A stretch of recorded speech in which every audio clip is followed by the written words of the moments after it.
আসসালামু আলাইকুম ওয়া রাহমাতুল্লাহ।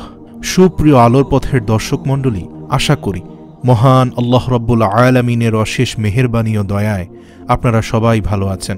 আজকে আমরা আলোচনা করব আমাদের আদি পিতা ও আদি মাতার জীবন ও ইন্তেকাল ও কবর নিয়ে। হযরত আদম আলাইহিস সালামের বয়স যখন 1000 বছর হলো, তখন তিনি রোগাক্রান্ত ও ক্রমান্বয়ে দুর্বল হয়ে পড়লেন।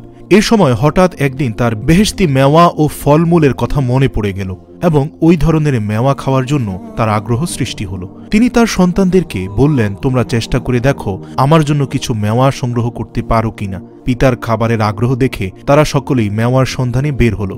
সন্তানদের মধ্যে কেবলমাত্র শীশ আলাইহিস সালাম তার কাছে থেকে সেবা করতে লাগলেন, কিন্তু বহুদিনেও তারা কেউ ফিরে এলো না। তখন তিনি শীশ আলাইহিস সালামকে বললেন, বাবা শীশ, নিশ্চয়ই তোমার ভ্রাতাগণ দুনিয়ার কোথাও আমার জন্য মেওয়া ফল খুঁজে পায়নি, তাই ওরা ফিরেও আসছে না। আর তারা এমন লোকও নয় যে আল্লাহর কাছে প্রার্থনা করে আমার জন্য তার নিকট হতে মেওয়া সংগ্রহ করতে পারে। এবার তুমি গিয়ে অমুক পাহাড়ে উঠে আল্লাহর শাহী দরবারে মেওয়ার জন্য প্রার্থনা করো, সম্ভবত তুমি সফল হবে। পিতার কথা শ্রবণ করে শীশ আলাইহিস সালাম বললেন, আপনার মর্যাদা অপরিসীম হে আমার পিতা, তাই আমি মনে করি আপনি নিজে আল্লাহর দরবারে প্রার্থনা করলে আল্লাহ পাক আপনাকে মেওয়া প্রদান করবেন। আমার থেকেও আপনার গুরুত্ব আল্লাহর কাছে বেশি। ছেলে শীশের কথার জবাবে আদম আলাইহিস সালাম বললেন, বাবা তুমি অবশ্যই জানো যে আমি বেহেশতে থাকাকালে আল্লাহর আদেশ অমান্য করে গন্ধম বক্ষণ করে গুনাহগার হয়েছি, তাই সেই ব্যাপারে আমি ভীষণ লজ্জিত। আমি কিভাবে নিজের জন্য কোনো কিছু তার কাছে প্রার্থনা করতে পারি? পক্ষান্তরে তুমি আল্লাহর দরবারে এখন পর্যন্ত নিষ্পাপ, তুমি আমার সন্তানদের মধ্যে সর্বশ্রেষ্ঠ, সুতরাং তোমার প্রার্থনা অবশ্যই মহান আল্লাহ রাব্বুল আলামিন কবুল করবেন। তখন হযরত শীশ আলাইহিস সালাম পিতার বলে দেওয়া নির্দিষ্ট পাহাড়ে গিয়ে পিতার জন্য মেওয়ার উদ্দেশ্যে প্রার্থনা শুরু করতে লাগলেন।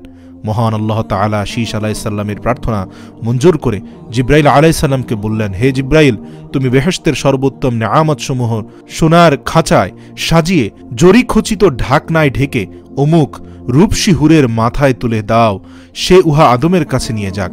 হযরত আদম আলাইহিস সালামের শরীর ক্রমেই দুর্বল হয়ে আসছিল এবং তিনি তার জীবনের শেষ প্রান্তে চলে এসেছিলেন। তাই তিনি একদিন পুত্র শীশকে ডেকে বলেছিলেন, বাবা মনে হয় পৃথিবী হতে আমার বিদায় খুবই নিকটতর, সুতরাং আমার আওলাদদের যে যেখানে আছে তাদেরকে সংবাদ দিয়ে আমার সামনে হাজির করো, সকলকে আমি আমার শেষ নসিহত করে যেতে চাই।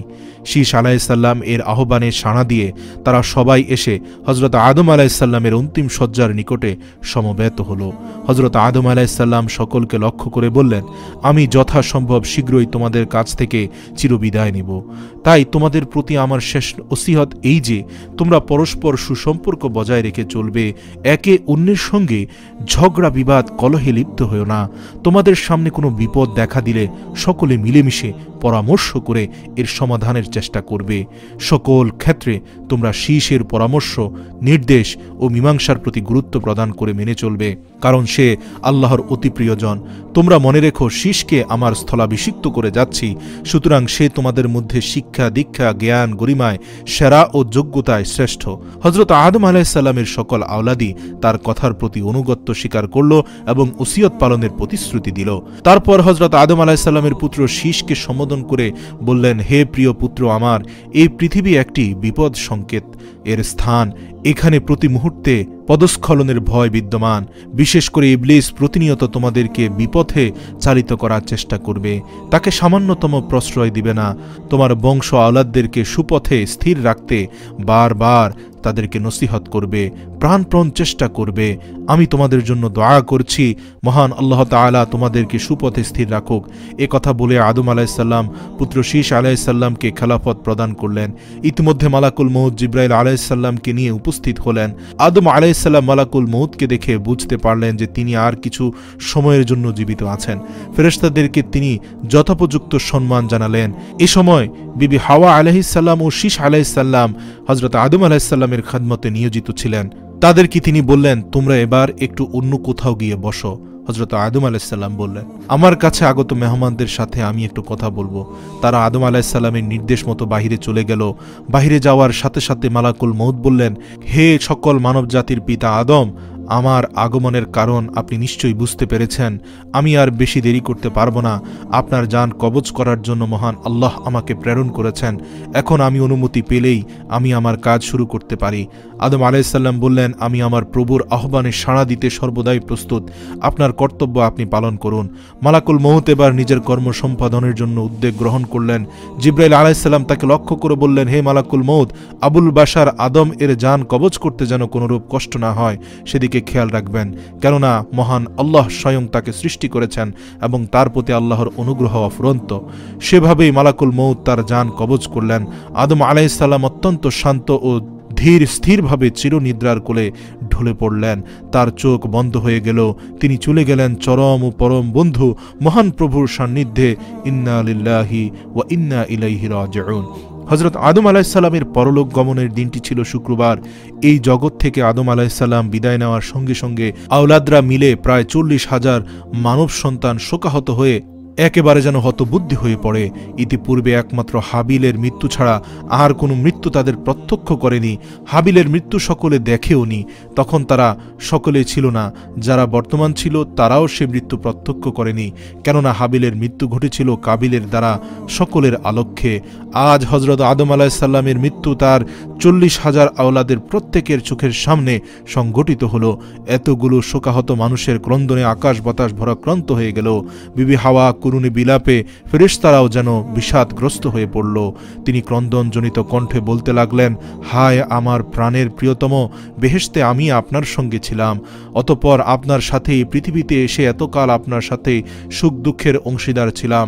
কোনোদিন আপনি আমায় পরিত্যাগ করেননি, তাহলে এতদিন পর আজ আমাকে একাকী ফেলে কেন রেখে গেলেন? আমি এখন কার নিকটে নিজের দুঃখের কথা প্রকাশ করব? কে আমাকে সান্ত্বনা দিবে? হে প্রাণপ্রিয় স্বামী আমার, আমাকে আল্লাহ তাআলা আপনার সাথে পৃথিবীতে পাঠিয়েছেন, কিন্তু আপনাকে নিজের কাছে তুলে নেওয়ার সময় আমাকেও কেন আপনার সাথে নিলেন না? আমি এখন কার মুখের পানে চেয়ে বেঁচে থাকব? হযরত আদম আলাইহিসসালামের আওলাদগণ তার মুরব্বি হারিয়ে নিজেরাই হতবিহব্বল হয়ে পড়েছিল। বিবি হাওয়ার ব্যাকুলতা দেখে তাদের অবস্থা আরও করুণ হয়ে পড়ল। আদম আলাইহিসসালামের মৃত্যুতে সকলেই কেঁদে কেটে পেরেশান হলো, কিন্তু এখন যে কি করণীয় তা কারও জানা ছিল না, কেননা ইতিপূর্বে তারা কারও মৃত্যু দেখেনি। তাই মৃত্যুর পর আত্মীয় স্বজনের করণীয়র ব্যাপারেও তারা অজ্ঞ ছিলেন। এমন পরিস্থিতিতে আল্লাহ তাআলার পক্ষ হতে জিবরাইল আলাইহিসসালাম প্রেরিত হলেন। তিনি এসে শীশ আলাইহিসসালামকে মৃতের গোসল, কাফন, জানাজা, দাফন প্রভৃতি শিখিয়ে দিলেন। তিনি সেই অনুযায়ী সকলকে নিয়ে আনজান করলেন। প্রায় 40,000 লোক আদম আলাইহিসসালামের জানাজার নামাজে শরীক হলেন। শরণদ্বীপের একটি পাহাড়ে তার লাশ দাফন করা হলো। বিবি হাওয়ার মৃত্যুর বিষয় এরূপ বর্ণিত হয়েছে যে স্বামীর বিচ্ছেদের বেদনায় কাঁদতে কাঁদতে তিনি শারীরিক ও মানসিকভাবে দুর্বল হয়ে পড়েছিলেন এবং হযরত আদম আলাইহিসসালামের পরলোক যাত্রার মাত্র বছর খানিকের মধ্যেই তিনি ইহলোক ত্যাগ করে পরলোক যাত্রা করেন। আল্লাহু আকবার, সুবহানাল্লাহ।